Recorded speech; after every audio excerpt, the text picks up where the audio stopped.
In this video, we're going to take a look at naming cells and ranges.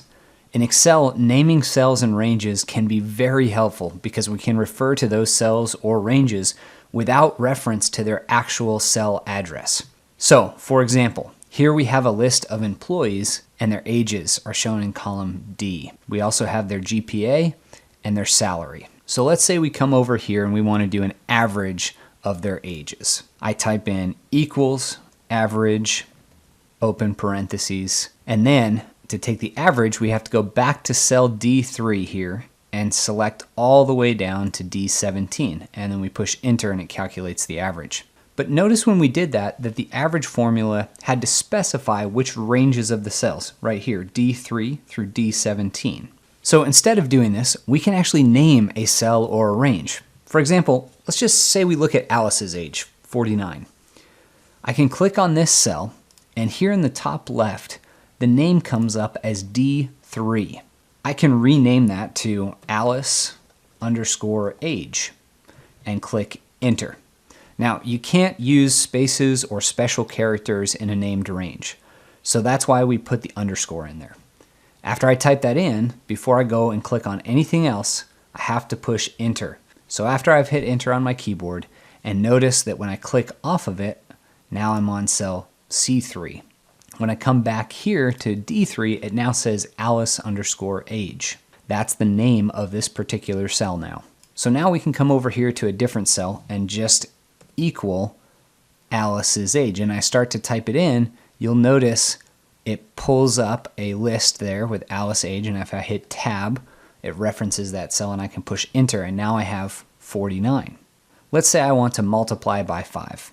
So instead of coming over and typing in 49 times 5, I can reference this cell, which automatically recognizes it as Alice underscore age, and I hit multiply by 5. So this can be helpful because I can now refer to a cell without even knowing exactly where it is, just by referring to the name that I gave it. We can also name an array of cells, or in other words, an entire range.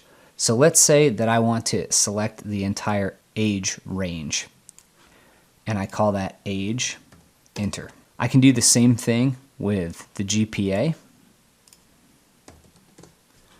and the salary.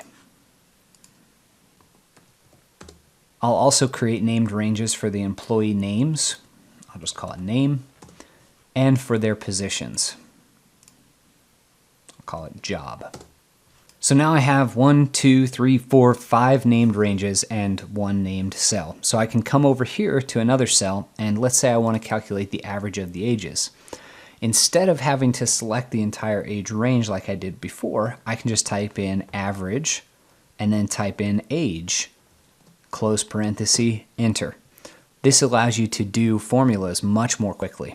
So this is helpful especially when I'm dealing with calculations that exist on other sheets.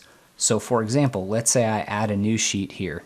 Let's say I want to calculate the average GPA from the other sheet. Here I can type in equals average and then GPA, and it recognizes it, close parentheses, and enter. In this case, I didn't even have to flip back over to the other sheet to select the range because I knew the name that I gave it. I could do something similar for salary. So let's say I want the total. I could use the sum formula and type in their salary.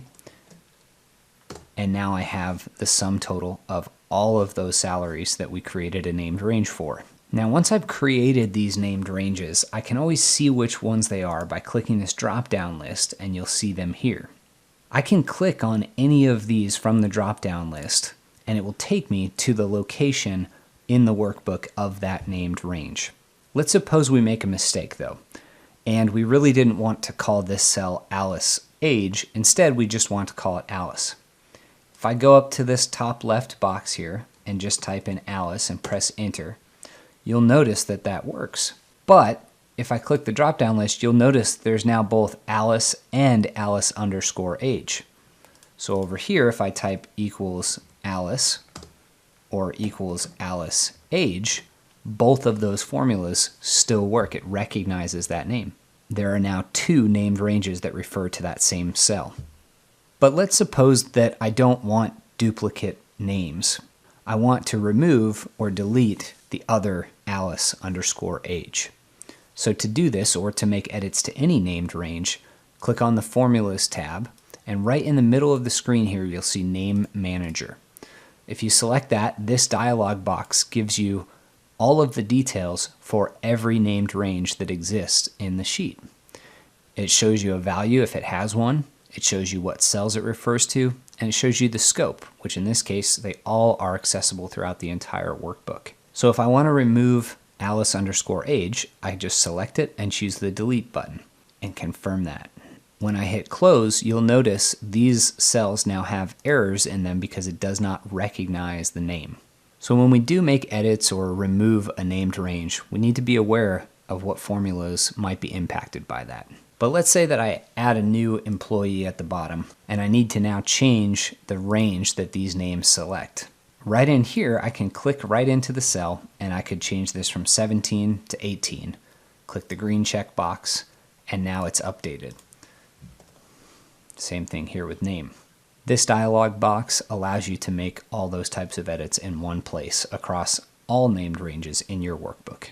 So that's how we use named ranges. These can be very, very useful, especially when our spreadsheets get really large and have lots of information with lots of different sheets, and we can't remember which cell locations things are located at. It can also make it easier when we're creating formulas to simplify the problem-solving process by seeing exactly what you're referring to in the formula via a named range, instead of having to reference every unique cell or range in each formula.